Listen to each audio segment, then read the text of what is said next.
Okay, now we pick up the lamp. Mickey, beware.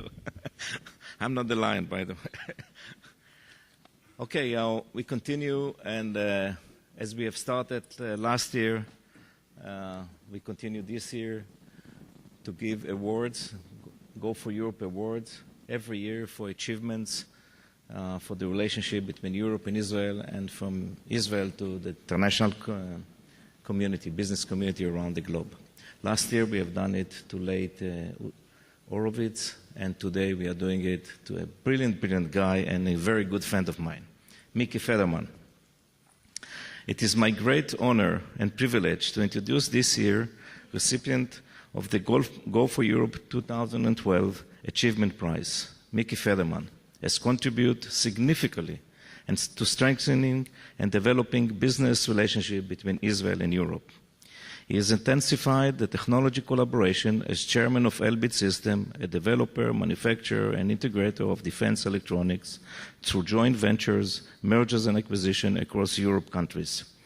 Today, Elbit generates close to 20% of its revenue in Europe, which is translated into $550 million sales per year. As a chairman of Eurofund, venture capital fund with leading European partners such as Daimler, Deutsche Telekom, and on, he supported entrepreneurs in exploration of new opportunities and has helped build sustainable long-term relationship through innovation between Israel and Europe. Mickey is the president of the German Israeli Chamber of Industry and Commerce and does play an active role in promoting bilateral trade, business, and investment between the two countries. As chairman of Federman Enterprise, Mickey acquired the German worldwide leader of compound semiconductor substrates, the Freiberger Compound Materials in Saxony. The Federman family has been the most recognized name in the Israeli hotel industry as founders and owner of the Dan Hotel. The chain has been under continued management of the family members who ensure the Dan Hotel remain synonym to excellence in hospitality field. Mickey is the chairman of Dan Hotel and serves as the chairman of the Federation of the Israel Tourism Organization. He substantially built very good and strong bridge between Israel and Europe. In addition to his contribution to the business world, Mickey is also served as the chairman of the board of the governors of the Hebrew University in Jerusalem. I want to thank him for his extraordinary accomplishment and by giving him the awards of Go4 Europe for this year. Mickey.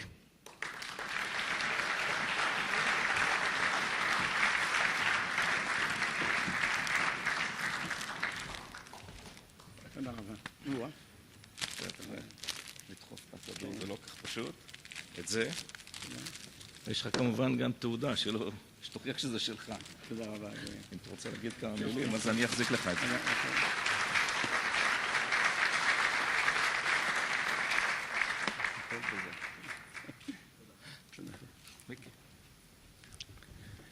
Ladies and gentlemen, Yair, Roger, Eddie, and all the friends at Catalyst and Cookerman Company, thank you very, very much for this important and sentimental award.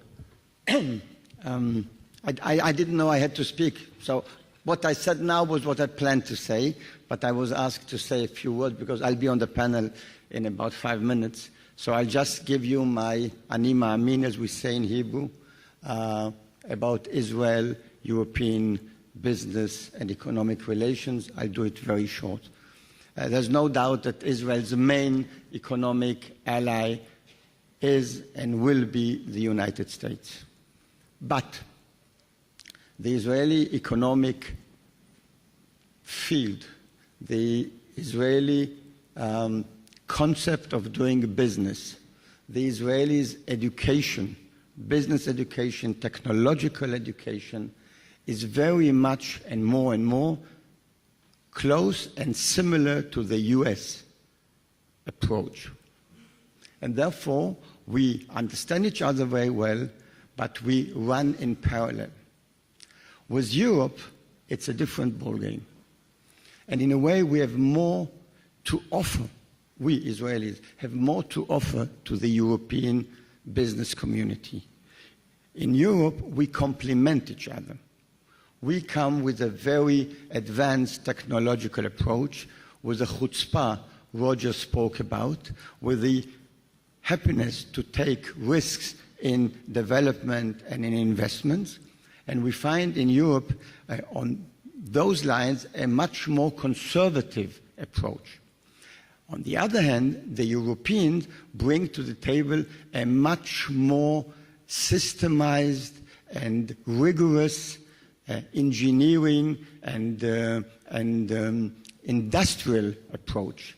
And when we put those two advantages together, the Israeli concept and the European concept, we find ourselves with a huge advantage on both sides. And let me finish by a story, like Danny Ayalon said. I know Yair, we calculated, I know Yair for 25 years. I met him when he finished the army and became the CEO of a company by the name of Cytex.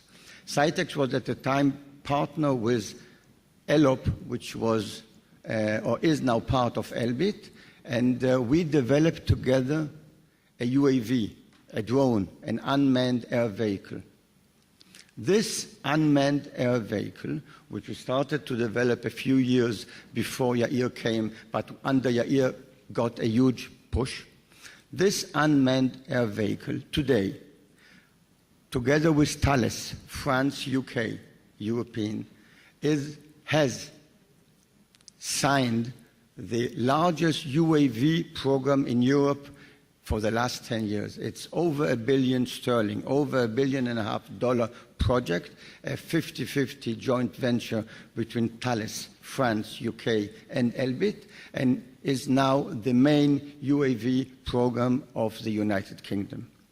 Parallel to that, in Afghanistan, much later when Yair became chairman of Israel Aircraft Industry, Israel Aircraft Industry is providing the UAVs to the German and to a few other countries, and Elbit is providing to France, Germany and France, and Elbit is providing the UAVs to England. So you see suddenly how out of a project which developed in Israel with the Israeli chutzpah is now the main UAV program of the leading European countries. So this is just one example. I hope it will open your minds to many, many other success stories. Thank you very much.